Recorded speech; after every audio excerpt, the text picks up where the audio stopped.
दोस्तों, राजा शिवी, बाज और कबूतर की कहानी। राजा शिवी ने बाज को अपने शरीर का मांस काट काट कर दिया था दान। आखिर क्यों? गजब ज्ञानवर्धक कहानी है दोस्तों, आजकल के समय में लोग 10 रुपए दान करने से भी हिचकिचाते हैं, लेकिन राजा शिवी ने अपने शरीर का मांस काट काट कर एक बाज को दान किया था। आखिर क्यों? क्या थी वजह जो राजा शिवी ने अपने शरीर का दान कर दिया था? आओ दोस्तों, इस कहानी के माध्यम से जानें। स्वागत है दोस्तों आप सबका प्राचीन स्टोरी लाइन यूट्यूब चैनल में। दोस्तों, आप हमारे यूट्यूब चैनल पर नए दर्शक भाई बंधु बनकर आए हैं तो इस चैनल को सब्सक्राइब करें और हमारी वीडियो की समाप्ति होने तक आप इस चैनल पर बने रहें। आओ दोस्तों, कहानी शुरू करते हैं बिना टाइम वेस्ट किए।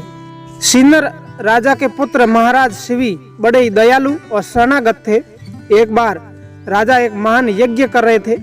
इतने में एक कबूतर आया और राजा की गोद में छिप जाता है। पीछे से एक विशाल बाज वहां आता है और राजा से कहता है, राजन, मैंने तो सुना था आप बड़े ही धर्मनिष्ठ राजा हैं, फिर आज धर्म विरुद्ध आचरण क्यों कर रहे हो? यह कबूतर मेरा आहार है और आप मुझे मेरा आहार छीन रहे हैं। इतने में कबूतर ने राजा से कहा, महाराज, मैं इस बाज से डरकर आपकी शरण में आया हूँ, मेरे प्राणों की रक्षा कीजिए महाराज। कबूतर ने कहा राजा को। राजा धर्म संकट में पड़ गए, पर राजा अपनी बुद्धि और विवेक का प्रयोग करके राजा कहते हैं, तुमसे डरकर यह कबूतर प्राण रक्षा के लिए मेरी शरण में आया है, इसलिए शरण में आए हुए इस कबूतर का मैं त्याग नहीं कर सकता, क्योंकि जो लोग शरणागत की रक्षा नहीं करते उनका कहीं भी कल्याण नहीं होता है। बाज कहने लगा, राजन, प्रत्येक प्राणी भूख से व्याकुल होते हैं, मैं भी इस समय भूख से व्याकुल हूँ। यदि मुझे इस समय यह कबूतर नहीं मिला तो मेरे प्राण चले जाएंगे। मेरे प्राण जाने पर मेरे बाल बच्चों के भी प्राण चले जाएंगे।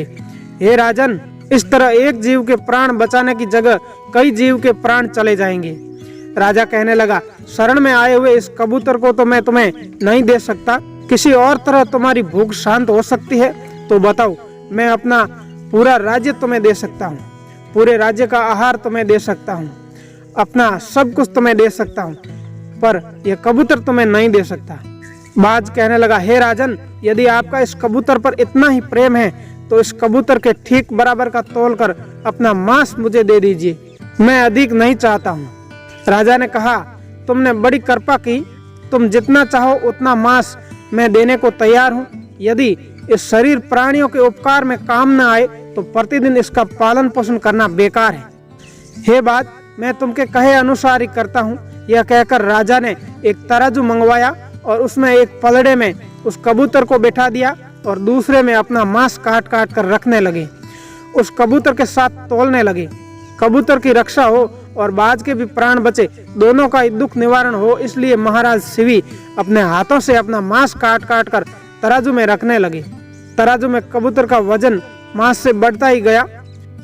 राजा ने शरीर भर का मांस काट दिया, परंतु कबूतर का पलड़ा नीचे नहीं रहा।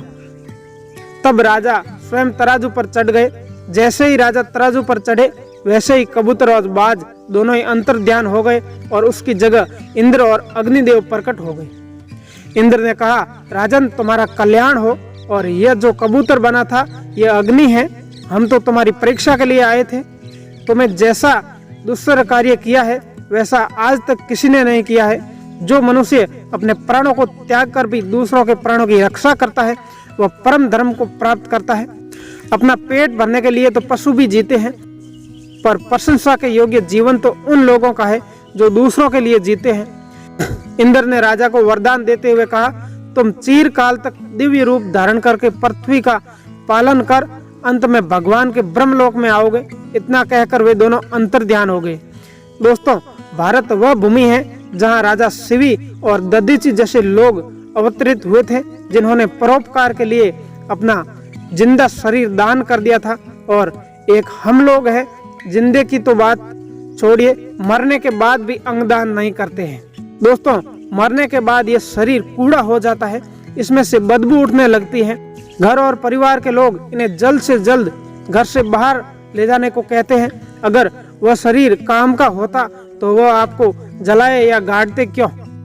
पर आपके लिए जो काम का नहीं है वह किसी को भी जीवन दे सकता है, किसी को रोशनी दे सकता है और मेडिकल साइंस को एक नई दिशा दे सकता है। दोस्तों, ऐसा तब होता है जब आप इस मर्त शरीर को दान करेंगे। इसलिए दोस्तों, अब समय आ गया है अत्यष्ट क्रिया को बदलने का और अंग दान का परोपकार के लिए भागीदार बनने का। कृपया इस बात पर विचार करें और अपना निर्णय लें। दोस्तों, कैसी लगी कहानी कमेंट करके जरूर बताना। उम्मीद करता हूँ आपने इस कहानी को एंड तक देखी होगी और हमारे चैनल को भी सब्सक्राइब किया होगा। धन्यवाद दिल से आप